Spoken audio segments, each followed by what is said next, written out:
আরিয়ান ভুরু কুঁচকায়। পরনের কালো রঙের শার্টের হাতা কোণই পর্যন্ত উঠাতে উঠাতে বলে, তুমি অফিসে কি করবে? মায়া এতক্ষণ উৎসুক দৃষ্টিতে তার দিকে চেয়েছিল।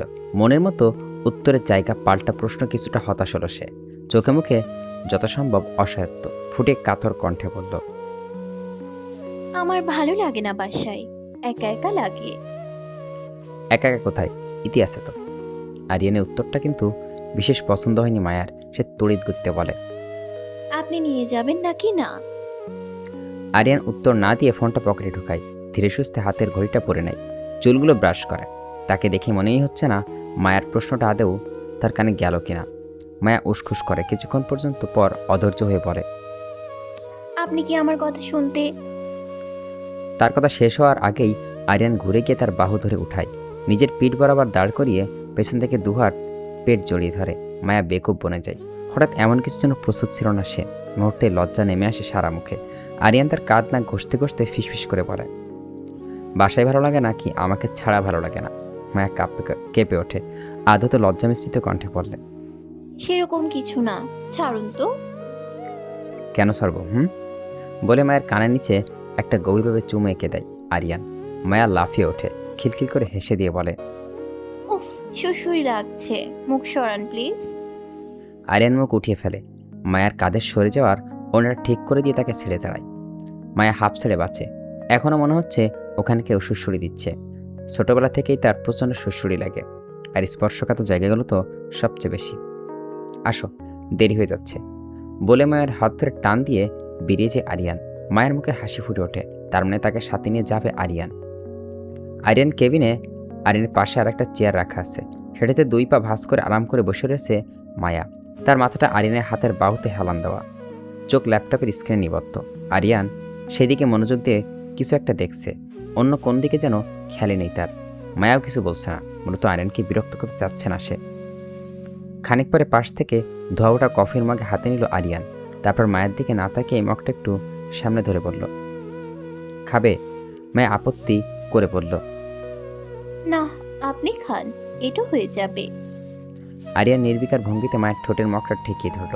মায়া মুখ খুলছে না দেখে হালকা একটু চেপে ধরল। এবার হা করলো মায়া, এক চুমুক খেয়ে বলল, আপনি খাবেন না? আরিয়ান আবারও তাকে আরও এক চুমুক খাইয়ে দিয়ে বলল, আবার আনিয়ে নিব নে, তুমি খাও। চুপচাপ আরিয়ানের হাত থেকে কফি খেতেই লাগলো মায়া। অর্ধেক খেয়ে বলল, আর খাবো না। আরিয়ান মগ সরিয়ে নিলে ল্যাপটপে কিছু একটা টাইপ করতে করতে মগের বাকি অর্ধেক কফি চুমুক দিতেই মায়া আতকে বলল, আরে এটা আমার, এটা তো। তো? মায়া কিছু বলার জন্য মুখ খুলবে, চুপ হয়ে গেল। আরিয়ান একটা অদ্ভুত ক্ষমতা, কথা দিয়ে মানুষকে চুপ করে দিতে পারে। অন্তত তাকে তো অবশ্যই। মায়া এখন উত্তর দিচ্ছে না দেখে আরিয়ান এক চুমুক অবশিষ্ট কফিটা শেষ করে ধীর কণ্ঠে বলে, এই কফির স্বাদ আমার জন্য কি তোমার বুঝে আসবে না মায়াবতী? হুট করে নক না করে কেউ একজন কেবিনে প্রবেশ করে। মায়া চমকে তাকায়। সামনেটা ছেলেকে দেখতে পেয়ে দ্রুত পা নামিয়ে ঠিক করে বসে সে। সেটার পরনে ক্যাজুয়াল গেট আপ, ব্লু কালারের টি শার্টের সাথে ব্ল্যাক জিন্স। উজ্জ্বল শ্যামলা বর্ণের সুদর্শন একটা ছেলে। কিন্তু ছেলেটি এমন নক না করে ঢুকলো কেন? দেখলেও এমপ্লয়ি মনে হচ্ছে না। আরিয়ানের দিকে তাকিয়ে থাকলো, সে চোখ মুখ শক্ত করে রেখেছে, রাগে হাতগুলো মুঠো করা, চোখ লাল হয়ে আছে। আরিয়ান কিছু বলার আগে ছেলেটা মায়ের দিকে হাত বাড়িয়ে সহসা মুখ বলল, ভাবি, নিশ্চয়ই, কেমন আছেন? মায়া টেবিলে রাখা হাত গুটিয়ে নিল। আরিয়ান দিকে একবার তাকিয়ে আমতামতা করে বলল, ভালো। ছেলেটা বাড়িয়ে রাখা হাতটা সরিয়ে নেয়। আরিয়ান শীতল কণ্ঠে উঠে বলে, কোন সাহস এখানে আসছিস রাহাত? আহা, এত রেগে যাচ্ছ কেন ভাইয়া? আমি তো আমার এই চিনির মতো মিষ্টি ভাবিটাকে দেখতে এলাম। মানতে হবে ভাইয়া, ভাবি সো হট। আরিয়ান সদরের চেয়ার ছেড়ে উঠে রাহাতের কলার চেপে ধরে, don't cross your limit Rahat. মামা মামির দিকে তাকিয়ে তোকে কিছু বলি না বলে এই ভাবিস না তোর সব কিছু সহ্য করবো। মায়ের ব্যাপারে একটা কথাও যদি তোর মুখ দিয়ে বের হয়, আই সোয়ার মামা মামির ব্যাপারে ভুলে যাব আমি। রাহাত গর্জে উঠে পড়ে, তুমি তাদের মনেই রেখেছিলে কবে? তাদের কথা ভাবলে তুমি অন্তত আমার সাথে ওই। ততক্ষণে তন্ময় চলে এসছে। মায়া হতবম্ব হয়ে দাঁড়িয়ে আছে। তন্ময় একবার মায়ের দিকে তাকিয়ে দ্রুত রাহাতকে আরিয়ানের থেকে ছাড়িয়ে নেয়। ওকে নিয়ে যা তন্ময়, আমি কিন্তু ওকে একটা করে ফেলবো। তন্ময় মাথা নাড়ায়। রাহাত নিজেই ঝাপটা মেরে তন্ময়কে ঠেলা দিয়ে দেয়। নিজের কলার ঠিক করে বলে, আমিই যাচ্ছি। তারপর একটু হেসে হাত নাড়িয়ে বলে, গুড বাই ভাবি, সি ইউ সুন। মায়া থতমত খেয়ে দাঁড়িয়ে থাকে, প্রত্যুত্তরে কিচ্ছু বলে না। রাত তন্ময় বেরিয়ে যেতেই আরিয়ান জোরে জোরে কয়েকটা শ্বাস নেয়, ডকডক করে এক গ্লাস পানি খেয়ে ফেলে। কিছুটা শান্ত হতেই মায়া তাকে জিজ্ঞেস করে, উনি গিয়েছিলেন? আমার মামার ছেলে। ও, আপনার মামা তো ভাই? নো, আমার ভাই নাও। ওর মধ্যে একটা ছেলেকে কখনোই আমার ভাই হতে পারবে না, কখনো ওকে আমার ভাই বলবো না। আরিয়ান এমন রাগের কারণ বুঝলো না মায়া, আর কিছু বলার সাহসও হলো না তার। চুপচাপ বসে রইল সে। গাড়ির পেছনের সিটে আরিয়ান বুকে মাথা রেখে ঘুমিয়ে আছে মায়া। আরিয়ান সযত্নে তার মাথায় হাত বুলিয়ে দিচ্ছে। বাইরে গাঢ় সন্ধ্যা নেমে এসছে। তন্ময় গাড়ি ড্রাইভ করছে। গাড়ি থামে নির্জন জায়গায়, ঘুটঘুটে অন্ধকার চারপাশ, কোলাহল নেই কোনো। তন্ময় নিঃশব্দে গাড়ি থামিয়ে বেরিয়ে যায়। আরিয়ান মায়াকে সিটে শুয়ে দিয়ে মেয়েটার গভীর ঘুমে আসে। গাড়ির সব জানালার দরজা লক করে দিয়ে সেও নিঃশব্দে বেরিয়ে যায়। আত্মার অবস্থায় অন্ধকার রুমে পড়ে আছে একটা ছেলে। মুখ বাঁধা নেই, হাত পাও বাঁধা নেই, তবুও 2 দিন না খেয়ে থাকায় ওঠার অবস্থা নেই তার। হঠাৎ দরজা খোলার শব্দ হয়। ছেলেটা একবার তাকিয়ে আবার চোখ বন্ধ করে। শরীরে কোনো শক্তি নেই, একটু পানি পেলে বেশ হতো। দরজা খুলে প্রবেশ করে আরিয়ান। পেছন পেছন তন্ময় ঢুকেছে, হালকা বাতি সবুজের লাইটটা জ্বালিয়ে দেয়। ঘরটা কেমন একটা ভয়াবহ রূপ ধারণ করছে। ছেলেটা বহু কষ্টে উঠে বসছে। আরিয়ান শান্ত কণ্ঠে বলে, কেমন জার্নালিস্ট জীবন মাহমুদ? জীবন আদো আদো চোখে একবার তাকালো, মৃদু গলায় বলল, একটু পানি। আরিয়ানটু হেসে বলল, তন্ময়কে পানি দে। ঠান্ডা পানি খাবে নাকি গরম পানি? জীবন অদ্ভুত দৃষ্টিতে তাকালো, চোখে মুখে ভয় স্পষ্ট। আরিয়ান এখন ওর দিকে তাকিয়ে উত্তর আশায় চেয়ে আছে। জীবন কিছু বলার সাহস পাচ্ছে না। আরিয়ান তার সামনে হাঁটু নিচু ভাঁজ করে বসলো। তন্ময়কে কোত্থেকে যেন একটা ঠান্ডা পানির বোতল এগিয়ে দিল। আরিয়ান সেটা হাতে নিয়ে ঘষতে ঘষতে বলল, এখন চুপ যে? ওই দিন তো খুব কথা বলছিলি, আমাকে ছাপিয়ে মায়াকেও প্রশ্ন করছিলি, জঘন্য সব প্রশ্ন। ভুলে গেলি নাকি জার্নালিস্টের জীবন? স্যার, মাফ করে দেন স্যার, আমার ভুল হয়ে গেছে। আরিয়ান চিন্তিত ভঙ্গিতে বলে, কিন্তু আমি যে এতটা উদার না, এতটা দয়ালুও না। কি করা যায় বলতো? আজ সেই সব পরে, আগে তুই পানি খেয়ে না। নাও, অ্যান্ড ডোন্ট ওয়ারি, এটা কিছু মিশানো নেই। বলেই সেটা হাতের পানি ধরিয়ে দিল আরিয়ান। জীবনে হুড়মুড় করে তার পুরো পানির বোতল খালি করে ফেলল। অনেক বেশি পিপাসু ছিল সে। এখন একটু অভয় লাগছে তার। ধন্যবাদ স্যার, আমি আসলে সেদিন না বুঝেই। এই পৃথিবীতে সবাই বুঝি সব কিছু করে জীবন, নিজের স্বার্থের জন্য। সবাই স্বার্থপর, সবাই। আরিয়ান শব্দ করে হেসে পর মুহূর্তেই চোখে মুখ শক্ত করে ফেলে। জীবন আবারও ভয় পেয়ে যায়। আরিয়ানের গতিবিধি বুঝতে পারছে না সে। আরিয়ান ইশারা করে আগেই তন্ময়কে দরজা ভিড়িয়ে বেরিয়ে যায়। সে জানে এখানে কি হবে। নিঃশব্দে হেঁটে সে গাড়ির পাশে এসে দাঁড়ায়। চাঁদ উঠছে, চারদিকে অন্ধকার সেই আলোর কাছে ফিকে হয়ে গেছে। চাঁদের আলোয় গাড়ির কাছের ভিতর দিয়ে মায়াকে দেখা যাচ্ছে। মুখের উপর চুলের কারণে চেহারা দেখা যাচ্ছে না মেয়েটার। তন্ময় মৃদু হেসে চোখ সরিয়ে নেয়। আরিয়ান মেয়েটাকে অতিরিক্ত ভালোবাসে। অতিরিক্ত বলতে ভয়ানকভাবে অতিরিক্ত। আরিয়ানের হিংস্র রূপটা মায়া যদি দেখতো তখন সে কি করতো? তার মতো ভয় পেত নিশ্চয়ই। আরিয়ান যখন হিংস্রতা হয়ে ওঠে তখন সে নিজেই ভয় পেয়ে যায়। আর সেখানে মায়া তো ভয়ে অজ্ঞানী হয়ে যেত। মেয়েটা চেয়ে ভীতু। দীর্ঘশ্বাস ছেড়ে তন্ময়। সে কখনো ভাবেনি আরিয়ান কাউকে এতটা ভালোবাসবে। হ্যাঁ, জীবন ভয়ে কাঁপছে। আরিয়ান হাতে একটা ধারালো ছুরি চকচক করছে, একদম নতুন বোঝাই যাচ্ছে। আরিয়ান ছুরিটা নিজের আঙুলে স্লাইড করতে করতে আঙুলের ডগ কেটে রক্ত বেরিয়ে এলো। আরিয়ান রক্তের দিকে তাকিয়ে বলল, তোকে আমি কিছুই করতাম না বুঝলি, কিন্তু ওই যে তুই মায়াকে প্রশ্ন করছিলি আমি ওকে জোর করি কিনা, একসাথে থাকি কিনা সেই সব জিজ্ঞেস করছিলি। তুই জানিস মায়া কতটা কেঁদেছিল? Do you have any idea? Jibon বুঝতে পারছে তার আর বাঁচার কোনো চান্স নেই, তাই সে মুখ দিয়ে একটু শব্দটাও করলো না। আরিয়ান বাঁকায় সে গলার ভিতর দিয়ে সজোরে ছুরিটা ঢুকিয়ে দিল। চোখ বড় বড় হয়ে গেল জীবনের। ছুরিটা একটানে বের করে অতঃপর পাশে গলা দিয়ে ঢুকিয়ে দিল। আরিয়ান যন্ত্রণায় ছটফট করতে করতে চোখ বুজে এলো জীবনের। আরিয়ান আরেকটা ছুরি দিয়ে তার বুক বরাবর ঢুকিয়ে দিয়ে সরে এলো। তারপর সময় নষ্ট না করে ঘরের লাইট নিভিয়ে বেরিয়ে এলো। বাসায় এসে মায়াকে কোলে করে রুমে নিয়ে আসলো আরিয়ান। বিছানায় শুয়ে দেওয়ায় আগেই চোখ খুলল মায়া। কিছু বলার আগেই আরিয়ান তাকে বসিয়ে দিয়ে বলল, গাড়িতে ঘুমিয়ে পড়ছিল মায়াবতী, তাই আর ডাকিনি। এখন যখন উঠেই গিয়েছো আমি থেকে ডেকে দিচ্ছি, চেঞ্জ করে ফ্রেশ হয়ে নাও, ঠিক আছে? মায়া উপর নিচ মাথা নাড়ায়। আরিয়ান তার কপালে চুমু খেয়ে বেরিয়ে যায়। মায়ার পরনে ঢিলে ঢালা সাদা রঙের লং ফ্রক, ধবধবে ফর্সা গায়ের সাদা রঙটা যেন একটু বেশি মানিয়েছে। ইতি একটু আগেই তাকে রাতের খাবার খাইয়ে দিতে বেরিয়ে গেছে। যেহেতু তার ডানভাবে ভালো ব্যান্ডেজ, তাই সে নিজে খেতে পারবে না। 2 দিন যাবত দিয়ে খাইয়ে দিচ্ছে। এখন আর ঘুম আসছে না। বিছানা ছেড়ে উঠে যায় মায়া। আরিয়ানের ঘরের কোণে একটা কাচের শোকজ আছে। সেটা মাঝের দিকে তাকে একটা ফ্রেম বাঁধানো ছবি, একটা মেয়ে, পাশে একটা লোক জড়ানো, মেয়েটার কোলে একটা বাচ্চা, অদ্ভুত সুন্দর হাসি মেয়েটার। মায়া কাজ তুলে ছবিটা বের করলো। এরা নিশ্চয় আরিয়ানের বাবা মা, আর কোলে আরিয়ান। মায়ের চোখ ভরে উঠল। এই সুন্দর পরিবারটাকে তার বাবা শেষ করে দিয়েছে। সেই সময় আরিয়ান পিছন থেকে বলে ওঠে, ওখানে কি করছো মায়া? মায়ের চোখের জলটা মুছে নিয়ে পেছনে না ফিরেই বলে, ওনারা আপনার মা বাবা তাই না, যাদের সাথে আমার বাবা। আরিয়ান দ্রুত এগিয়ে যায়। মায়ের চোখের পানি না থাকলেও সে বুঝে যায় মায়া কাঁদছিল। ছবিটা নিয়ে সে একবার হাত তোলায়, তারপর সাবধানে ছবিটা জায়গা মতো রেখে দিয়ে বলে, আমার কাছে আব্বু আম্মুর এই একটাই ছবি আছে, যেটা আমি সবসময় নিজের সাথে নিয়ে যেতাম। সেবার মামার বাড়িতেও সাথে নিয়ে গেছিলাম। এই জন্যই এটা এখনও আমার কাছে আছে, বুঝলে? মায়া আর কথা বাড়ায় না, কথা বলেই কেঁদে দিবে। তার আরিয়ানের সামনে কেঁদে তাকে রাগাতে চাচ্ছে না সে। ব্যালকনিতে দাঁড়িয়ে আছে আরিয়ান। একটা জরুরি বিষয়ে কারোর সাথে ফোনে কথা বলছে মায়ার রুমে। রাত হয়েছে কিন্তু মেয়েটার চোখে ঘুম নেই। ঘরের লাইট জ্বালানো। মায়া বসে আছে বিছানায়। অনেকক্ষণ যাবৎ ফোনে কথা বলছে আরিয়ান। বিছানায় বসে সেই দিকে তাকিয়ে রয়েছে মায়া। আরিয়ান কথা বলার স্টাইলটা খুব সুন্দর। মায়া যখন নিজেই হাসে, কী সব ভাবছে সে। একসময় ধৈর্যহারা হয়ে লোকালীন ব্যালকনির দিকে এগিয়ে যায় সে। আরিয়ানের কাছাকাছি গিয়ে দাঁড়ালো। আরিয়ান কথা বলতে বলতে তাকে এক হাত দিয়ে নিজের সাথে জড়িয়ে নেয়। মিনিটখানেক পর ফোনটা কেটে দিয়ে বলে, কি হলো? আজ ঘুমকাতুরি মায়াবতীর চোখে ঘুম নেই কেন? আপনি আমাকে ঘুম কাতুরে বলছেন কেন? ঘুমকাতুরের তো এই পর্যন্ত কয়বার যে তোমাকে ঘুমন্ত অবস্থায় কোলে নিয়েছি হিসাব নেই। অজান্তেই যে তুমি কতবার আমার বুকে ঘুমিয়েছো তারও হিসাব নেই। নাই বললাম, সেগুলো শুধু আমিই জানি বলে হাসে আরিয়ান। মায়া মুখের সামনে চুলগুলো কানের পিছনে গুজে দিয়ে হাত ছড়ালো। সময় মায়া আটকে উঠে তার হাত চেপে ধরে বলে, আপনার হাত কাটলো কি করে? আরিয়ান কিছুক্ষণ চুপচাপ থাকে। মায়ার থেকে হাতটা ছাড়িয়ে নিয়ে মৃদু হেসে বলে, সে কেটেছে একভাবে, তোমার জেনে লাভ নেই। কিন্তু আরিয়ান তার কথা এড়িয়ে বলে, সামনে তাকিয়ে দেখো।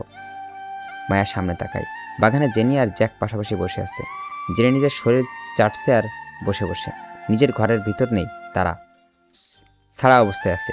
জ্যাক বারান্দা ছেড়ে দিচ্ছে জেনিকে। মায়া হেসে ফেলে। আরিয়ান মায়ার হাসি দেখে বলে, ওরা কিন্তু ভাই বোন না, হাজব্যান্ড ওয়াইফ। দেখছো জ্যাক কত কেয়ার করে জেনিকে? কেয়ার করে না ছাই, বারবার বিরক্ত করছে জেনিটাকে। এটা তোমার বিরক্ত করা মনে হলো? তা নয় তো কি? আরিয়ান হুট করে দুহাত মায়ার কোমর জড়িয়ে ধরে। পাশের দেওয়ালে সাথে মায়াকে ঠেকে ফিসফিস করে বলে, আমার তোমাকে খুব বিরক্ত করতে ইচ্ছে করছে মায়াবতী। মায়া আরিয়ানের বাহু খামচে ধরে। লজ্জায় আড়ষ্ট হয়ে যায়, মাথা নিচু করে রাখে। আরিয়ান ভোর লাগা দৃষ্টিতে একবার মায়ার গলায় ঠোঁট ডুবিয়ে দেয়। ভালোবাসার পবিত্র স্পর্শ ভরিয়ে দিতে তার মায়াবতীকে। প্রায় মিনিট 10 পর ধীর গতিতে মায়ার গাল থেকে মুখ উঠালো আরিয়ান। চাঁদের স্নিগ্ধ শীতল আলো এসে পড়ছে ব্যালকনিতে। আবসা আবেগে আলোর ছোঁয়ায় মায়ের লজ্জারাঙা চেহারার সৌন্দর্য যেন হুড়মুড় করে বেড়ে যাচ্ছে। আরিয়ান ঠোঁট কামড়ে কিছুক্ষণ তাকিয়ে থাকে। চোখ বন্ধ করে মাথা নুয়ে রেখেছে মায়া। এক হাতে আরিয়ানের পিঠে ক্রমাগত নখের আঁচল দিয়ে যাচ্ছিল সে। এখন কিছুটা শিথিল হয়েছে। অবদ্ধ খোলা চুলগুলো আবার শিথিল পড়ছে তার সারা মুখ। আরিয়ান কোমর থেকে এক হাত ছড়িয়ে চুলগুলো কানের পিছনে গুজে দেয়। ধীরে ধীরে তাকায় মায়া, তবে চোখ মুখ তুলে না, পিটপিট করে অন্যদিকে তাকিয়ে আছে। ঘন নিঃশ্বাস নিচ্ছে সে। পরিবেশ উষ্ণ হয়ে উঠছে। আরিয়ান তার ঠোঁটে হালকাভাবে আঙুল স্লাইড করে। মায়া কাঁপছে। আচ্ছা, লজ্জা পেলে কি সবাই কাঁপে, নাকি শুধু মায়াই কাঁপছে? আরিয়ান ঠোঁট থেকে হাত সরিয়ে মায়ের থুতনি ধরে মুখ তুলে বলে, তাকাবেন আমার দিকে? রাগ করলে? আমার ছোঁয়া তোমার পছন্দ হয়নি মায়াবতী? মায়া চমকায়। আরিয়ান কি করে তাকে ভুল বুঝলো?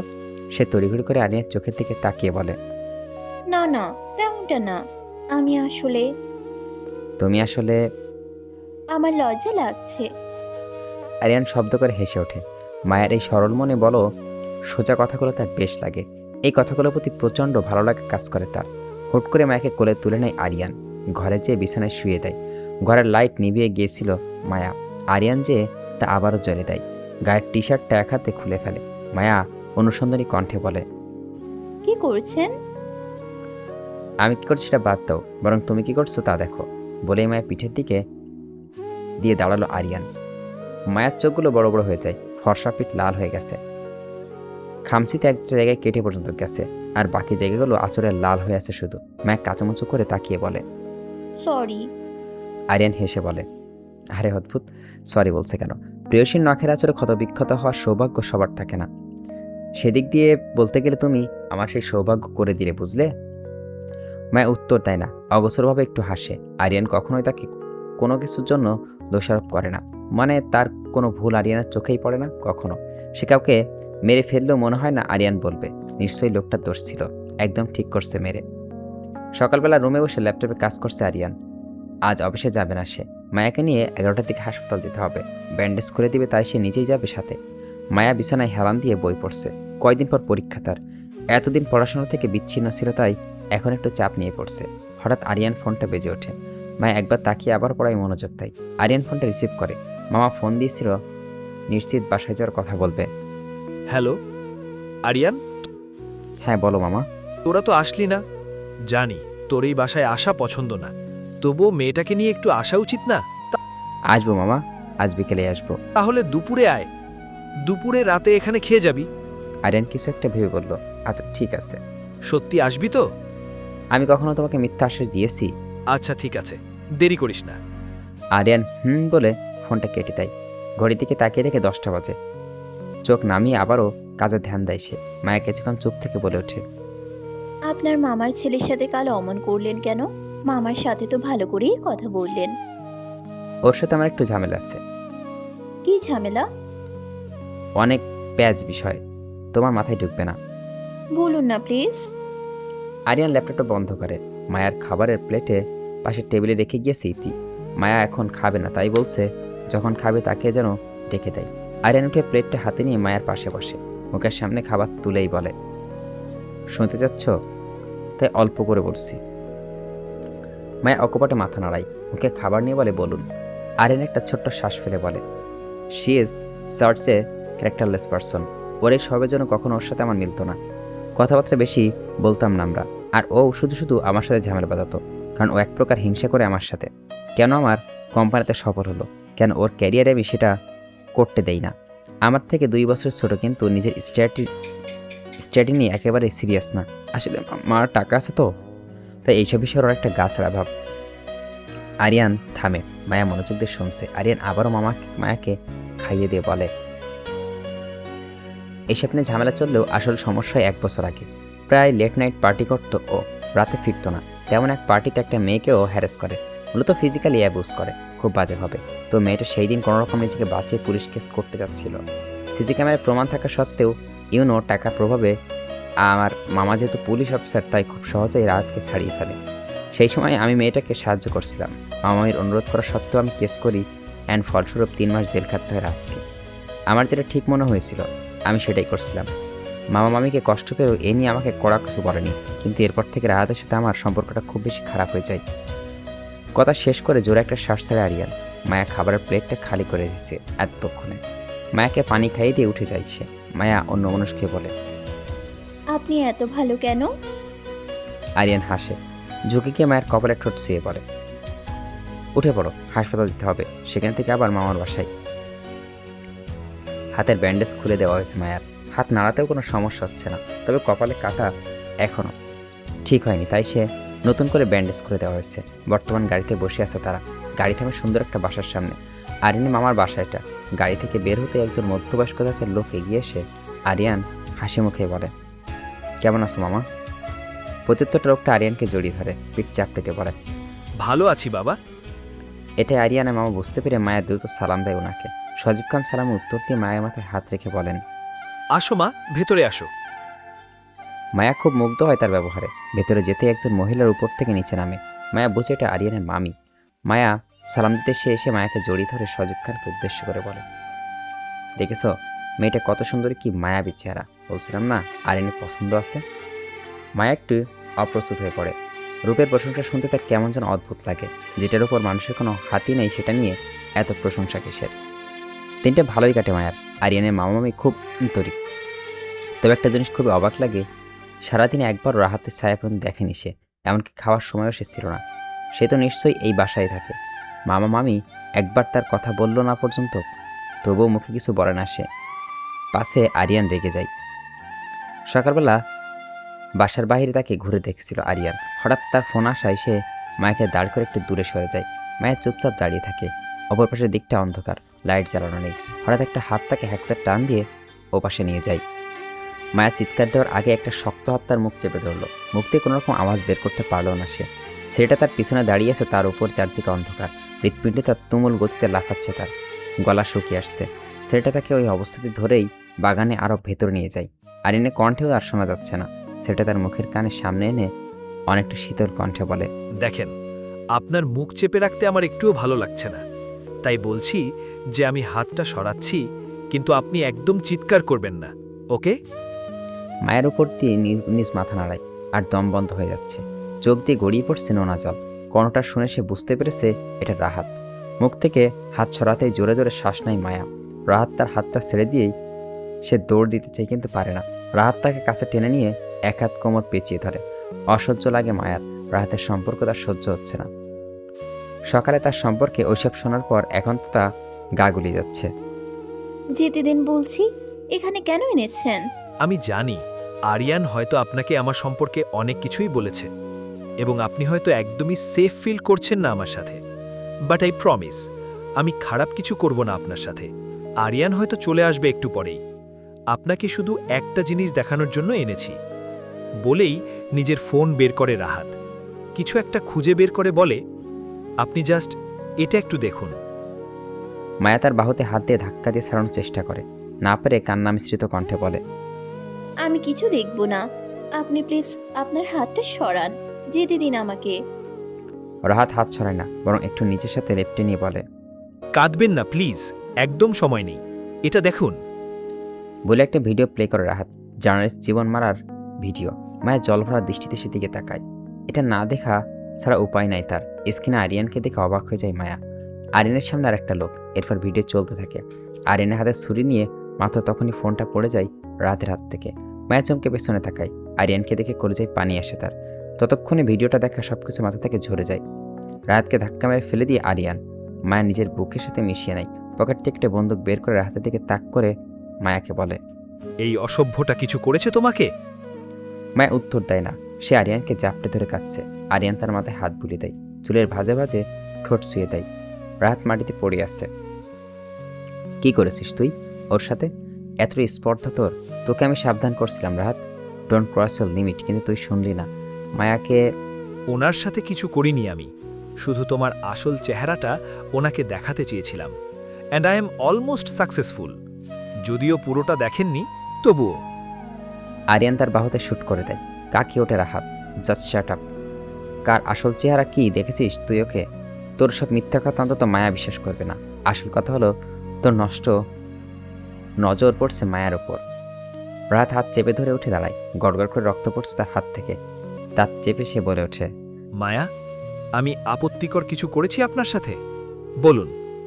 মায়া দুপাশে মাথা নাড়ায়। রাহাত তাকে ধরছিল ঠিকই, কিন্তু তার কথা সে বুঝতে পেরেছে তার কোনো খারাপ উদ্দেশ্য ছিল না। রাহাত মুখে তৃপ্তির হাসি ফুটে ওঠে। মায়ের দৃষ্টি নিচের দিকে। রাহাতের হাত থেকে রক্ত গড়াচ্ছে। রক্তের ভয় লাগে তার। চারপাশে লাইট জ্বলে ওঠে। আরিয়ান মামি দৌড়ে আসে। রাহাতের হাতের রক্ত দেখে মামি দ্রুত তাকে ধরে কাঁদতে কাঁদতে আরিয়ানকে বলে, ও কি করছে বাবা? সেটা তোমার ছেলেকে জিজ্ঞেস করো মামি। রাহাত হাসতে হাসতে মায়াকে দেখিয়ে বলে, ওনাকে তোমার ভাগ্নের সত্যিটা দেখাতে চেয়েছিলাম মা। উনি যাকে এতটা বিশ্বাস করে সে যে কতটা ভয়ঙ্কর তাই দেখাচ্ছিলাম, কিন্তু পারলাম না। তবে একদিন দেখাবো অবশ্যই। আরিয়ান আবারও তার দিকে বন্দুক তাক করে আরিয়ানের মামা গম্ভীর কণ্ঠে বলে ওঠে, ওকে ছেড়ে দাও আরিয়ান, আর কখনো এমন কিছু হবে না, আমি কথা দিচ্ছি তোমাকে। আরিয়ান বন্দুক নামায়। রাহাত চোখ তখনও হাসি। আরিয়ান জোরে একটা শ্বাস নিয়ে রাগ সংবরণ করে, আর এক মুহূর্ত সেখানে না থেকে মায়াকে নিয়ে বেরিয়ে যায়। গাড়ি চলছে নিজস্ব গতিতে। রাস্তা ফাঁকা, তবুও জোরে ড্রাইভ করছে না আরিয়ান। গাড়ির জানালা খোলা, শীতল বাতাস ঢুকছে। মায়া বাইরে তাকিয়ে আছে, একটা কথাও বলেনি সে। বাইরের অন্ধকারে সে কিছু একটা খুঁজে বেড়াচ্ছে। হঠাৎ সে নীরবতা ভেঙে বলে, একটু শুনবেন? আরিয়ান একবার তার দিকে তাকায়, তারপর আবারও ড্রাইভিংয়ে মনোযোগ দিয়ে বলে ওঠে, বলো। আপনি কি করেছিলেন ওই সাংবাদিকটার সাথে?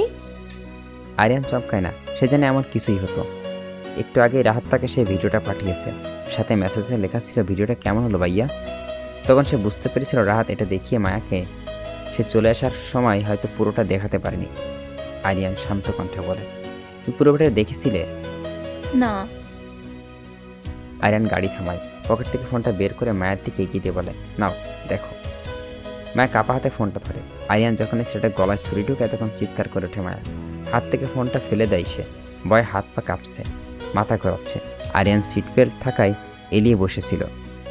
ফোন পড়ার শব্দ সে তাকায়। মায়া দুহাত চেপে ধরে রেখেছে, ক্রমাগত কাঁপছে, চোখ মুখ স্পষ্ট। আরিয়ান কখনো মায়ের চোখে নিজের প্রতি কোনো ভয় দেখেনি, আজ দেখছে। সে দীর্ঘতিতে ফোনটা উঠায়, পকেটে রেখেই বলে, তুমি কি আমাকে ভয় পাচ্ছ মায়াবতী? মায়া চুপ করে থাকে, নিজেকে একটু গুটিয়ে নিয়ে জানালায় ঘেঁষে বসে। প্রচণ্ড রাগ ওঠে আরিয়ানের, মুখের চোয়াল শক্ত হয়ে যায়, হাতের মুঠিগুলো শক্ত করে সে সজোরে স্টিয়ারিংয়ের বাড়ি মারে। মায়ের সংকুচিত দৃষ্টিতে আরিয়ানের দিকে তাকায়, ব্যস্ত কণ্ঠে বলে, এরকম করছেন কেন? ব্যথা পাবেন তো। আরিয়ান রক্তলাল চোখ নিয়ে মায়ের দিকে তাকায়। ভয়ে চোখ নামিয়ে ফেলে মায়া। আরিয়ান তার দিকে তীক্ষ্ণ দৃষ্টিতে তাকিয়ে বলে, এই বহারটার চোখগুলো আমাকে কতটা ব্যথা দিয়েছে তুমি জানো মায়া? মায়া একবারও নীরব। ছুরি ঢুকিয়ে দেয়, মুহূর্তটা মনে আসতেই গা শিরশির করে উঠছে। লোকটার গাল থেকে কীভাবে রক্ত বেরোচ্ছিল। মায়া চোখ বন্ধ করে ফেলে,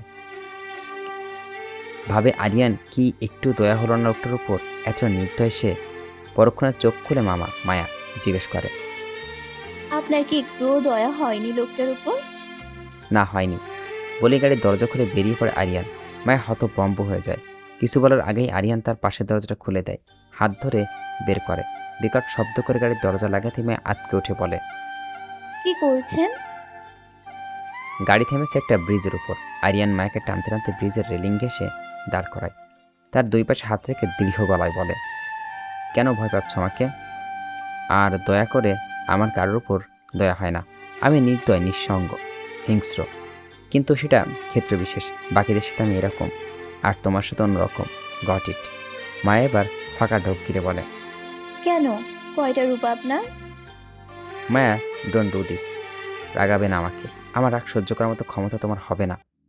কি করবেন রেগে গেলে? মেরে ফেলবেন আমাকেও? এবার বাদ ভেঙে যায় আরিয়ানের। রেলিংয়ের ঘুষি মারতে হাত দিচ্ছিল, রক্ত বেরিয়ে আসে। মায়া দ্রুত পাশ কাটিয়ে তাতে শক্ত করে জোর করে হাত দুটো নিজের হাতের মুঠোয় নিয়ে অস্থিরভাবে বলে, পাগল নাকি আপনি? গাড়িতে ফার্স্ট এড বক্স আছে না? চলুন। আরিয়ান ঝামটা মেরে তার হাত দুটো সরায়। দুই হাত শক্ত করে মায়ার কোমর পেঁচিয়ে ধরে ঠোঁট মিলিয়ে দেয়। হঠাৎ এমন হওয়ার অপ্রস্তুত হয়ে পড়ে মায়া। কি হচ্ছে বোঝার বার দুই এক আরিয়ানের বুকে ধাক্কা দেওয়ার চেষ্টা করে। ফলস্বরূপ আরিয়ান তাকে আরো শক্ত করে আষ্টে পৃষ্ঠে জড়িয়ে ধরে। হাল ছেড়ে দেয় মায়া। হাত দুটো আরিয়ানের বুকের উপর রেখে চুপচাপ দাঁড়িয়ে থাকে। প্রায় 10 মিনিট পর আরিয়ান কিছুটা শিথিল হয়, হাতের বাঁধন ঢিলা করে দেয়। এক হাত মায়া ঘাড়ে রেখে এতক্ষণের রুট ভাবটা ছেড়ে সফটলি কিস করতে থাকে। মায়ার গাল বেয়ে জল গড়িয়ে পড়ে। আরিয়ান নিজের গালে পানির অস্তিত্ব পেতেই আলতো করে একটা চুমু খেয়ে মায়ের ঠোঁট ছেড়ে দেয়। মায়া ফুপিয়ে ওঠে। আরিয়ান একটা শ্বাস নিয়ে তার কপাল ঠেকিয়ে বলে, খুব বেশি ভালোবাসি মায়াবতী। তুমি অন্তত আমাকে ভয় পেও না, ঘৃণা করো না। বলে সরে দাঁড়াতে নিলেই মায়া তার বুকের টি শার্ট দুহাত খামচে ধরে। বুকের মাঝখানটায় কপাল ঠেকিয়ে কান্নাজড়িত কণ্ঠে বলে, আমি কি একবারও বলেছি আমি আপনাকে ভয় পাচ্ছি? বলেন, বলেছি একবারও? আরিয়ান তাকে সস্নেহে জড়িয়ে ধরে, পিঠে হাত রেখে বলে, না বলিনি। তবে কেন বারবার বলছেন আমি আপনাকে ভয় পাচ্ছি?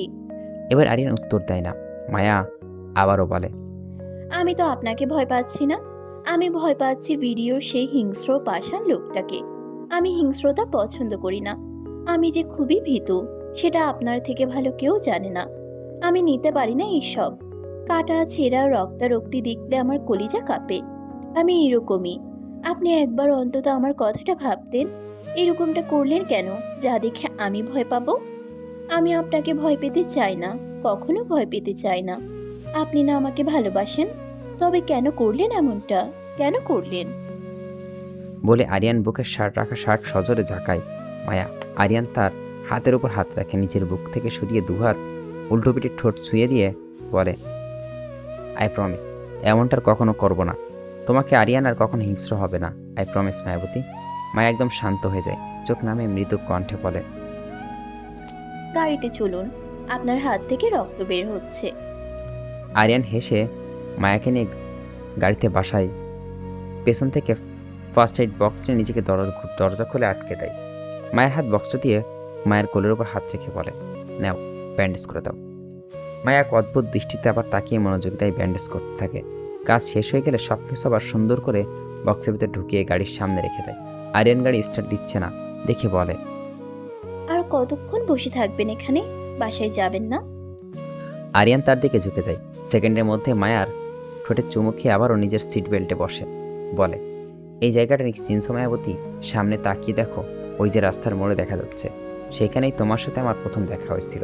যে রাস্তার বেলা তুমি আমাকে আচমকায় জড়িয়ে ধরছিল, মনে আছে? মাথা মৃদুভাবে নাড়ালো মায়া। সে রাস্তায় এত চেনে না। এখানে আরিয়ানের বলাই বুঝতে পেরেছে এটা ওই জায়গাটাই। আরিয়ান আবার বলে, আবার এখানে প্রথম তোমার ঠোঁটে চুমুক খেয়েছি। এই জায়গা খুব স্পেশাল আমার, তাই না? মায়া সলজ্জায় আরিয়ানের দিকে তাকায়। পরমুহূর্ত ঠাট্টার ছলে বলে, সারা রাত কি এখানেই থাকবেন? আরে না না, বাসায় যাচ্ছি না তো, বলে গাড়ি স্টার্ট দেয় আরিয়ান। মায়ের মুখের উপর বই ধরে। আর এক সপ্তাহ বাদে পরীক্ষা তার। সেমিস্টার ড্রপ যাতে না দিতে হয় সেই জন্য বেশ পড়াশোনা করছে সে। আরিয়ান বসে আছে সোফায়। আরিয়ানের কোলের উপর তার মাথা রাখা। সামনের টেবিলে ল্যাপটপে রেখে কানে হেডফোন দিয়ে ভিডিও কলে জরুরি মিটিং করছে আরিয়ান। তার এক হাত দিয়ে মায়ার চুলের ভাঁজে, অন্য হাতে ল্যাপটপের কিবোর্ডে। মায়া সোজা হয়ে শুয়ে চেপে বসছে। তার উপরে তার কোলের মাথা রেখে পড়ছে মায়া। হঠাৎ মায়া আরিয়ানকে ইশারা করে সে কিছু একটা বলবে। আরিয়ান দ্রুত নিজের মাইক্রোফোন মিউট করে বলে, বলো। আপনি চুলে হাত বুলালে আমার ঘুম আসে, তাই বলছি সেটা বন্ধ করেন। আরিয়ান ল্যাপটপ স্ক্রিনে থেকে চোখ সরায় না, সেই দিকে তাকিয়ে বলে, একবার খোলা চুলে কোলের উপর শুয়ে থাকলে আমি হাত বুলাবেই, so I can't help you. Meeting কখন শেষ হবে? অনেকক্ষণ পর শেষ হবে। শুরু তো হলো এখন। তোমার পড়া শেষ? না, আমার পড়াও শেষ হবে অনেকক্ষণ পরে। আরিয়ান ভিডিও অফ করে মায়ের কপালে চুমু খায়। তারপর আবারও ভিডিও অন করে মিটিংয়ে মনোযোগ দেয়। মায়ের আর বিরক্ত করে না, যদিও সে শত চেষ্টা করেও কখনো বিরক্তিবোধ করাতে পারে না আরিয়ানকে। কারণ আরিয়ান কখনো তার উপর বিরক্ত হয় না। কেন হয় না কারণটা সে জানে, খুব ভালো করেই জানে। ভাবতেই মুচকি হাসি ফুটে ওঠে মায়ের ঠোঁটের কোণ ঘেঁষে। অনেকদিন পর ভার্সিটি যাচ্ছে মায়া। আজকে পরীক্ষা, তাই ভার্সিটি না যেয়ে উপায় নেই। বেশ ফুরফুর লাগছে মনটা। অবশ্য তার তেমন কোনো বন্ধুবান্ধবী নেই, তবুও সবার সাথে কথা বলা হয়, দেখা হলে ভালো লাগে। আরিয়ান এক হাতে ড্রাইভ করছে আর এক হাতে মুঠোফোনে মায়ের হাত আবদ্ধ করে রেখেছে। হঠাৎ আরিয়ানের ফোনটা বেজে ওঠে। গাড়ির সামনে ফোন রাখা আরিয়ান মায়ের হাত ছেড়ে বলে, দেখো তো কি কল করেছে। মায়া ফোনটা হাতে নাই, দেখে তন্ময় ফোন দিয়েছে। সে ফোনটা আরিয়ানের দিকে এগিয়ে দেয়। তন্ময় ভাইয়া। আরিয়ান গাড়ি বাম দিকে টার্ন করতে করতে বলে, রিসিভ করে লাউড স্পিকার দাও। মায়া তাই করে। বুঝতে পারছে আরিয়ান তার হাত ছাড়বে না। সে ফোনে লাউড স্পিকার দিয়ে আরিয়ানের সামনে ধরল। অবশ থেকে তন্ময় ব্যস্ত গলায় বলল, হ্যালো ভাই, হ্যাঁ বল। আপনি আসবেন কখন? বিকালে। কি, আজকের মিটিংয়ের কথা ভুলে গেলেন? অনেক ইম্পর্টেন্ট তো, আপনি ছাড়া কিভাবে হবে? কাম ডাউন তন্ময়, আমি ভুলিনি। ওদের সাথে কথা হয়েছে আবার। আজকে হবে না মিটিং, ক্যান্সেল করে দিয়েছি। ও, সেটা আগে বলবেন তো, আমি টেনশনে শেষ। আপনি কোথায় এখন? মায়ের ভার্সিটিতে, ওর এক্সাম আজকে থেকে। ও আচ্ছা, রাখি তাহলে। রাখ, বলতেই ফোনটা কেটে যায়। মায়া ফোনটা আবারও আগের জায়গায় রেখে দেয়। গাড়ি থেমে গেছে তার ভার্সিটির সামনে। আরিয়ান তার সিট বেল্ট খুলে দেয়। গাল দিয়ে হাত রেখে বলে, আমি বাইরে অপেক্ষা করছি, তুমি যাও, ভয় পেও না, ঠিক আছে? আপনি শুধু শুধু এই 3 ঘন্টা এখানে অপেক্ষা করবেন কেন? পরীক্ষা শেষে নিতে আসলেই তো হয়। আরিয়ান মুচকে সে মায়ের পাশের দরজা লক খুলে দেয়। কপালে আলতো করে চুমু খেয়ে বলে, তোমাকে এখানে একা রেখে আমার অন্য কাজে মন বসবে না, যাও। মায়ের ঠোঁট লজ্জা মিশ্রিত হাসি এলিয়ে বেরিয়ে যায়। হাত নাড়িয়ে আরিয়ানকে বিদায় জানিয়ে ভেতরে চলে যায়। আরিয়ান স্বস্তির নিঃশ্বাস ফেলে সিটে মাথা এলিয়ে দেয়। মায়াকে কোথাও একা ছাড়তে তার ভয় করে। যেমন ইচ্ছেই করছে না মায়ের পাশে সিট বসে বসে তাকে পাহারা দিতে। যদিও সে বললে এটার পারমিশন দিয়ে দেওয়া হবে, কিন্তু তবুও এমনটা করলে মায়ের অস্বস্তি পরীক্ষা দিতেই পারবে না। হ্যাঁ, একটা চাপা দীর্ঘশ্বাস বেরিয়ে আসে আরিয়ানের। মাথা নিচু করে মনোযোগ দিয়ে পরীক্ষা দিচ্ছে মায়া। তার পাশে একটা মেয়ে বসছে, হলে গার্ড দিচ্ছে একটা মহিলা টিচার। মায়া অনেকক্ষণ ধরে লক্ষ্য করছে ম্যাডামটা অনেকক্ষণ যাবত তার দিকে তীক্ষ্ণ দৃষ্টিতে তাকিয়ে রয়েছে।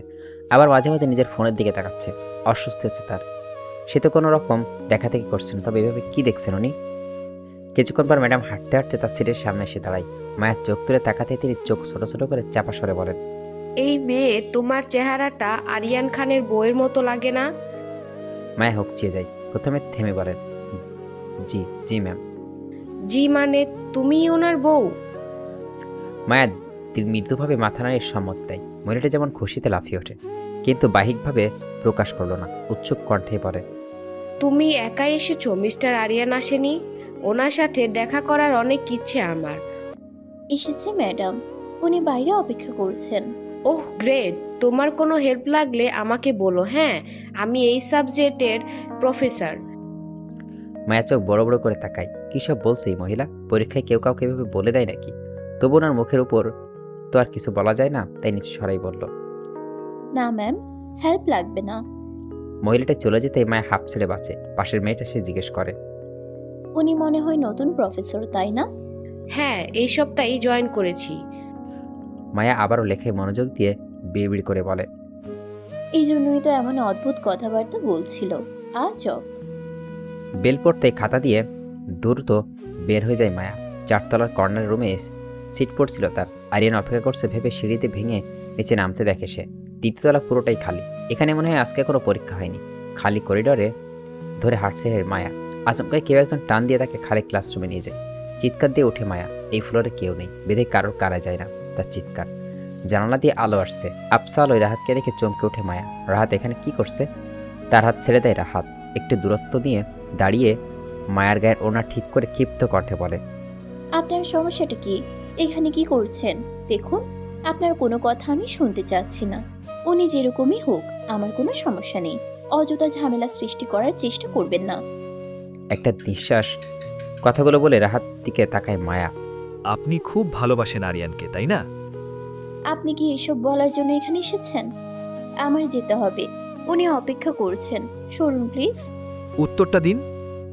মায়ের সরাসরি রাহাতের চোখের দিকে তাকিয়ে বলে, জি, খুব বেশি ভালোবাসি, শুনেছেন? এবার প্লিজ নিজেও যান আর আমাকেও যেতে দিন। মায়া থমকে যায়। সে কখনো এরকম পরিস্থিতিতে পড়েনি। কি বলবে বুঝতে পারছে না। রাহাত এগোতেই থাকে।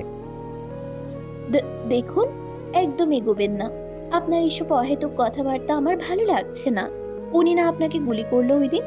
আপনার হাতে এখনো ব্যান্ডেজ করা, তবুও এসব বলার সাহস কেমনে হয়? রাহাত তার একপাশে দেওয়ালে হাত রেখে বলে, আমিও তো আপনাকে ভালোবাসি মায়া। বলে আর এক মুহূর্তও সেখানে দাঁড়ায় না মায়া। রাহাতকে ধাক্কা দিয়ে ছুটে বেরিয়ে আসে। পেছন থেকে শুনতে পায় রাহাত বলছে, আপনি আমাকে ভয় পান কেন? আরিয়ানকে বলবেন না আমি এখানে এসেছিলাম, ও রেগে যাবে। মায়ের কথাগুলো শুনলে কানে নেয় না। এক দৌড়ে নিচে নেমে যায়। বাইরে বের হতেই আরিয়ান গাড়িতে দেখে এতক্ষণে ভয় কেটে যায়। গাড়ির দিকে এগিয়ে যায় আরিয়ান। দরজা খুলে দিয়ে বলে, আসো, ভিতরে আসো। এত দেরি করলে কেন? মায়া উত্তর না দিয়ে ভেতরে ঢুকে বসে। আরিয়ান পানির বোতল এগিয়ে দিতেই তৃপ্তি নিয়ে পানি খায়। এত দেরি হলো কেন? কোনো সমস্যা হয়েছিল? মায়া উত্তর দেওয়ার আগেই জানালায় টোকা পড়ে। আরিয়ান ভ্রু কুচকে গ্লাস নামায়।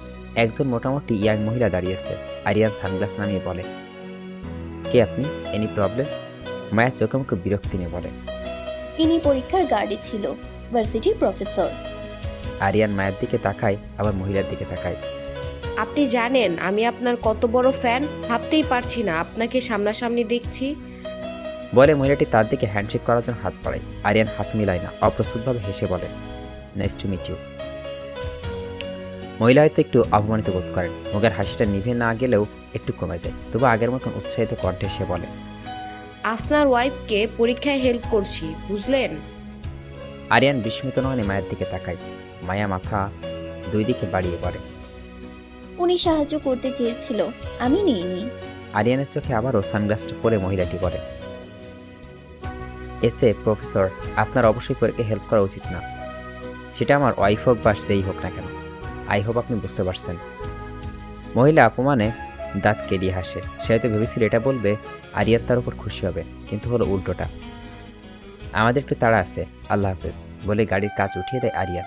মায়ের ঠোঁট বাঁকে হেসে বলে, একদম ঠিক করেছেন। কি অদ্ভুত মহিলা। আরিয়ান গাড়ি স্টার্ট দিয়ে বলে, পরীক্ষা কেমন হলো? মায়া আরিয়ানের বাহুতে হাত রাখে, মাথা রাখে, চোখ বন্ধ করে বলে, খুব ভালো। বেশ কিছুক্ষণ গাড়ি চলে। মায়া হঠাৎ করে বলে ওঠে, একটা কথা বলি, রাগ করবেন না তো? কখন রাগ করছে তোমার উপর? করেছেন। আরিয়ান হাসে। এই পর্যন্ত 2 বার মায়ের সাথে চিল্লিয়ে কথা বলছে সে, তাও পরিস্থিতির চাপে এমনিতেই না। মায়ের মাথায় হাত বুলিয়ে সে বলে, আচ্ছা বলো, রাগ করবো না। করেছেন। আজকে রাহাত ভাইয়া এসেছিল ভার্সিটিতে। স্বভাবতই ব্রেক কষল আরিয়ান। গাড়ি থেমে গেল। আজকাল এই অভ্যাসটা হয়েছে তার। রাগ উঠলে গাড়ি স্পিড বাড়িয়ে দিত, আর এখন তা করে না। মায়া থাকে সাথে, যদি অ্যাক্সিডেন্ট হয়ে যায় এই ভয়ে গাড়ি থামিয়ে দেয়। একটা শুকনো ফাঁকা ঢোক গিলল মায়া, কিন্তু আরিয়ান বাহু থেকে মাথা উঠালো না। আরিয়ান গভীর গলায় বলল, আগে বলনি কেন? আপনি বলেছিলেন আপনি রাগ করবেন না। আরিয়ান কিছুক্ষণ চুপ থাকে, গলার স্বর নামিয়ে শান্ত কণ্ঠে বলে, রাগ করিনি, বলো কি করছো? রাগ করেননি তো গাড়ি থামালেন কেন? স্টার্ট দেন, যেতে যেতে বলি। আরিয়ান ছোট্ট একটা শ্বাস ফেলে গাড়ি স্টার্ট দেয়। মুচকে এসে বলে। আরিয়ান সামনের দিকে তাকিয়ে বলে, জানি আমি, বলো এখন। মায়া সবটা খুলে বলে আরিয়ানকে। রাহাত যা যা বলছে সব কিছু। আরিয়ানের চল শক্ত হয়ে আসে, ফর্সা চেহারা লাল হয়ে যায়, দাঁতে দাঁত চেপে ড্রাইভিং করতে থাকে। মায়াও কিছু একটা বলতে চেয়েও বলে না, চুপচাপ আরিয়ানের এক হাত জড়িয়ে ধরে বাহুতে মুখ লুকিয়ে রাখে। ভেবেছিল আরিয়ানকে বলবে না কথাগুলো, কিন্তু না বললে থাকতে পারলো না। কেন জানি কথাগুলো লুকাতে ইচ্ছে করছিল না। যাক, এখন বলছে তবেই শান্তি লাগছে। গাড়ি থামে অপরিচিত একটা জায়গায়। মায়া মাথা উঠিয়ে জানালা দিয়ে বাহিরে তাকায়। অনেকটা পার্কের মতো জায়গা, গাছপালা আছে, তবে নির্জন পার্কে তো মানুষজন থাকে না। ব্রুকুসকে সে বলে, আস্তে চালিয়েন, হ্যাঁ, জোরে চালালে আমার ভয় করে। এটা কোথায়? আরিয়ান জবাব না দিয়ে বেরিয়ে যায়। মায়ার পাশে দরজা খুলে হাত বাড়িয়ে বলে, বের হও। আরিয়ানের হাত ধরে বেরিয়ে আসে মায়া। গাড়ির দরজা আটকে দিয়ে সামনে হাঁটা ধরে আরিয়ান। মায়া চারদিকে তাকিয়ে বলে, কোথায় যাচ্ছি? আরিয়ান উত্তর না দিলেও সামনে তাকিয়ে উত্তর পেয়ে যায় মায়া। সামনে রাহাত দাঁড়িয়ে আছে, তার পাশে আরও 2জন ছেলে, সবার হাতে সিগারেট। মায়া আরিয়ানের কাছে ঘেঁষে যায়। আরিয়ানকে দেখে বাকি 2জন ছেলে হাত থেকে সিগারেট ফেলে দিলেও রাহাত ফেলে না। আরিয়ান সামনে গিয়ে তাদের ইশারা করতে প্রায় দৌড়ে পালিয়ে যায় ছেলে দুটো। রাহাত তখনও ড্যামকেয়ার ভাব নিয়ে সিগারেট ধোয়া উড়াচ্ছে। মায়া হালকা কেসে উঠতে সিগারেট নিচে ফেলে দিয়ে পিষে ফেলে রাহাত। আচমকাই আরিয়ান তার গলা চেপে ধরে। গাছের সাথে হেলান দিয়ে রাহাত সেখানে ঠেসে ধরায় ছুটতে পারে না সে। মায়াকে ভালোবাসিস তাই না? রাহাত উত্তর দিতে পারল না, শ্বাসে আটকে আসছে তার। চোখ মুখ বড় করে ছাড়তেই ইশারা করে সে। আরিয়ান গাছ থেকে আলগা করে আবার পিছে ঠেকিয়ে সজোরে বাড়ি দিয়ে গলা ছাড়ে। কাশতে থাকে রাহাত। কাশির থেকে মনে হয় হালকা রক্ত বেরিয়ে আসছে। আরিয়ান তার গলায় ঘষি মারে। শুকনো পাতার উপরে পড়ে যায় রাহাত। মায়া খিচে চোখ বন্ধ করে। রাত জড়ানো কণ্ঠে বলে, হ্যাঁ ভালোবাসি, অনেক ভালোবাসি। কি করবে তুমি? আরিয়ান পাশ থেকে একটা বড় পাথর তুলে মায়ের হাত থেকে ছাড়িয়ে রাহাতের সামনে ঝুঁকে পাথরটা মুখ বরাবর ধরে বলে, ওর দিকে চোখ তুলে তাকানোর সাহস করছিস তুই, তাই তোর এই মুখটা রাখবো না, পাথর আঘাতে বিভৎস করে দিব। বলে পাথরটা দিয়ে মুখ বাড়িয়ে দিলেই মায়া তার বাহু ধরে ফেলে। অস্থির কণ্ঠে বলে, আপনি আমাকে প্রমিস করেছিলেন। থেমে যায় আরিয়ান। মনে পড়ে মায়াকে সেই প্রমিস করছিল আর কখনো হিংস্র হবে না। আর পাথর দিয়ে কারো মুখ থেতলে দেওয়া হিংস্রতারই পরিচয়। উঠে দাঁড়ায় সে, পাথরটা ছুঁড়ে ফেলে রাহাতের বুকের উপরে পা রেখে বলে, শুধু ওর জন্য বেঁচে গেলে আজকে, নয়তো তোকে কথা বলার অবস্থায় রাখতাম না, মাইন্ড ইট। মায়া তার বাহুর শার্ট টেনে বলে, চলুন বাসায় যাই। আরিয়ান পা দিয়ে একটা বুকে বাড়ি দিয়ে মায়ের হাত উল্টো দিকে ঘুরিয়ে রাহাত বলে, আমার অনুভূতিগুলো আপনার কাছে একেবারেই মূল্যহীন মায়া। দাঁড়াও মায়া দাঁড়াও, ঘাড় ঘুরিয়ে বলে, আপনার অনুভূতিগুলো আমার কাছে কখনোই মূল্যবান ছিল না, তাই মূল্য অমূল্য হিসাবে না যাওয়াই শ্রেয়। এসব অহেতুক অনুভূতি সামলানো শেখা উচিত আপনার। দয়া করে আর বিরক্ত করবেন না প্লিজ। বলেই মায়া ঘাড় ঘুরিয়ে নেয়। রাহাত মোলান হেসে বলে, আপনি যখন বলেছেন তখন আর কখনোই কিছু করব না, কথা দিচ্ছি। মায়া এখন অভিব্যক্তি প্রকাশ করে না। আরিয়ান হাতটা শক্ত করে চেপে ধরে গাড়ির দিকে এগিয়ে নিয়ে যায়। বাসায় ফিরে শাওয়ার নিয়ে ঢুকছে মায়া। আরিয়ান খালি গায়ে বিছানায় গা এড়িয়ে শুয়ে আছে। রাহাত কপালে ঠেকালো, এরই মধ্যেই বাঁধল বিপত্তি। মাথায় তোয়ালে পেঁচিয়ে গা ভিজিয়ে মায়া তখনও আরও গরম পানি বের হচ্ছে। কয়েকবার সুইচটা বন্ধ করলেও কিন্তু কোনো লাভ হলো না। তার উপরে সে ঠান্ডা পানি দিয়ে গোসল করতে পারবে না, শীত লাগে। কাঁপাকাঁপি শুরু হয়ে যায় পানিতে। হাত দিয়ে রেখে বরফ ঠান্ডা, এভাবে কতক্ষণ ভেজে শরীরে দাঁড়িয়ে থাকা যায়। উপায় না পেয়ে হালকা করে দরজা খুলে মায়া মুখ বের করে আরিয়ানকে শুয়ে থাকতে দেখে গলা বাড়িয়ে ডাকে, একটু এদিকে আসেন না। কপাল থেকে হাত ছড়ায় আরিয়ান। মায়াকে এভাবে দেখে মুখ বের করতে দেখে উঠে বসে বলে, কি হয়েছে? গরম পানি বের হচ্ছে না, গিজারের সমস্যা মনে হয়, ঠিক করে দিয়ে যান। আরিয়ান ভুরুকুসকে এগিয়ে যায়, দরজার সামনে দাঁড়িয়ে বলে, দরজা না খুলে ঢুকবো কিভাবে? মায়া বোকা হেসে পিছন ফিরে দাঁড়িয়ে খুলে দেয়। দরজা দিয়ে নিজেকে আড়াল করে রেখেছে, লজ্জায় লাল হয়ে গেছে গাল দুটো। আরিয়ান ভেতরে ঢুকে সারা ওয়াশরুম জুড়ে মিষ্টি গন্ধ। তীব্রভাবে মায়ার শরীরে মোহনীয় ঘ্রাণটা নাকে লাগছে। মায়ের দিকে তাকে একটা ফাঁকা ঢোক গিলে আরিয়ান। মায়ের চোখ মুখে পানি লাগে, ভেজা চুলগুলো লেপ্টে আছে, চুল দিয়ে গড়িয়ে পড়ছে পানি। দরজার পিছনে দাঁড়ানো, তবুও সে বুঝতে পারছে না মায়ার শুধু তোয়ালে পেছানো, ফর্সা কাত বেরিয়ে আছে। আরিয়ান দৃষ্টি সরিয়ে নেয়, গিজারে হাত দিয়ে কিছুক্ষণ কিছু একটা করে, এরপর মেইন সুইচ বন্ধ করে আবারও চালু করে। গিজারের লাইট জ্বলে ওঠে। মায়া ঠোঁট এলিয়ে বলে, ঠিক হয়ে গেছে মনে হয়। আরিয়ান তার দিকে তাকায়, এগিয়ে গিয়ে দরজার হাত থেকে দুষ্টুমি করে হেসে বলে, ঠিক আছে তো হয়েছে, কিন্তু তুমি তো আমার মাথা নষ্ট করে দিলে মায়াবতী। বলেই মায়ের হাত ছাড়িয়ে দরজা লাগিয়ে দেয় আরিয়ান। দরজায় দুটো হাতে টাওয়াল আঁকড়ে ধরে মায়া। তার টাওয়ালটা হাঁটু অবধি যায়নি, তার উপরে ভেজা শরীর। আরিয়ানের গায়ে জামা নেই, লজ্জায় মাথা নিচু করে রেখেছে মায়া। আরিয়ান তার কোমরে হাত রাখতে কেঁপে ওঠে, চাপা স্বরে বলে, কি করছেন? বাইরে যান। আরিয়ান তাকে কোমর টেনে কাছে আনে, কাত থেকে ভেজা চুলগুলো সরিয়ে দিয়ে 4 আঙুল দিয়ে গাল স্লাইড করতে থাকে। ঠোঁট কামড়ে ধরে মায়া। আরিয়ান তার কোণে থেকে সরিয়ে ঝর্ণার নিচে দাঁড় করায়।